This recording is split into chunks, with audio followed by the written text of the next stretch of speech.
Hi friends, नमस्कार, जय जगन्नाथ। आपण मैंने तो जानते एबे बहुत जोर खरा सीजन चलती चाउल आज गोटे बढ़िया दही जबरदस्त पणाटे तैयारी देखते प्रथम मुझे दही भी फेंटी नहीं कारण दहीर खदड़िया अंश किटा रही जाता। देखो चीनी पकई आ कि लंका ये भांगी देती जहाँफल टेस्ट बढ़िया आसो।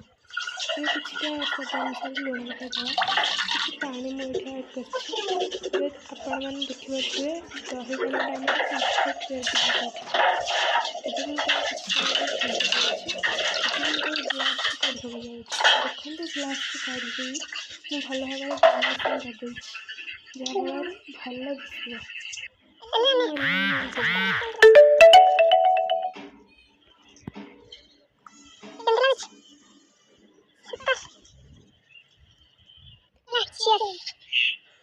ताको भारी भल लगे रही। नमस्कार, जय जगन्नाथ।